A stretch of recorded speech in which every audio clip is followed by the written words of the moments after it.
국민의힘은요, 국정조사의 청문회, 그다음에 국방위 회의 등에서 야당 의원들이 곽 전 사령관을 회유해서 증언을 오염시켰다, 이렇게 공세를 폈습니다.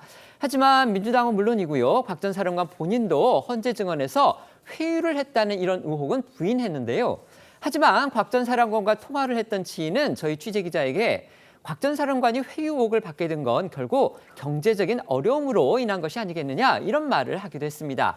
그 이유 역시도 당시 통화 내용에 담겨 있습니다. 네, 이 곽종근 전 사령관이 당시 지인에게 전화를 한 건 이 재정적 도움을 요청하기 위해서였던 것으로 보입니다. 당시 통화에서 곽 전 사령관은 말도 꺼내기 조심스럽다며 내가 지금 가진 게 하나도 없다. 나중에 어려우면 좀 도와달라라는 말을 했고요. 변호사를 알아보고 있다면서 앞으로 어려울 것 같다라는 말도 하는데요. 이에 대해 지인은 이 곽 전 사령관이 경제적 어려움으로 인해서 결국 회유 의혹까지 받게 된 상황이 아니냐면서 자신이 이 통화 내용을 제보를 하는 건 곽 전 사령관의 당시 심정을 알리고 또 구하고자 하는 마음이라면서 곽 전 사령관에게 해가 되게 하려는 의도는 아니라는 점도 분명히 밝혔습니다. 당시 통화 내용 좀 더 들어보시겠습니다. 참 말도 꺼내기 조심스러운데 내가 솔직히 내가 지금 가진 게 한 개도 없다. 나중에 어려우면 좀 도와줘. 난 지금 애들 아들내미 딸내미 지금 어떻게 먹고 살게 할지 나 그것도 걱정이다. 왜안타 염치가 없다.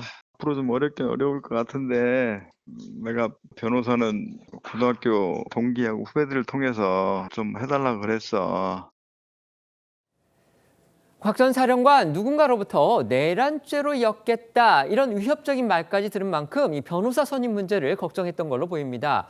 공교롭게도 이후에 곽 전 사령관이 민주당 인사들로부터 변호사 소개 제안을 받은 거, 이런 사실도 또 드러났습니다. 네, 지인과의 통화 닷새 뒤 국회 국방위에 출석한 곽 전 사령관은 점심 식사 이후 대기실로 찾아온 민주당 인사들로부터 변호사 소개 제안을 받은 걸로 알려졌습니다. 당시 민주당은 변호사 조력을 제안하면서 회유하지 않았느냐라는 여당의 공세에 새빨간 거짓말이라고 반박했지만 곽 전 사령관은 지난달 옥중 입장문을 통해서 민주당 부승찬 의원 소개로 변호인을 한 명 만났는데 1시간 정도 얘기만 하고 선임하진 않았다면서 소개받은 사실은 인정을 했습니다. 관련해 곽 전 사령관의 한 동기생은 저희 TV조선에 곽 전 사령관이 대출 이자를 비롯한 재정적 압박이 컸던 상황은 맞다면서 이 변호사 소개 제안도 곽 전 사령관에게는 의미가 달랐을 거라고 했고요.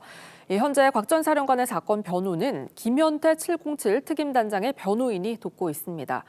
지난달 곽 전 사령관의 회유 의혹을 두고 공방을 벌인 여야의 목소리 다시 들어보겠습니다.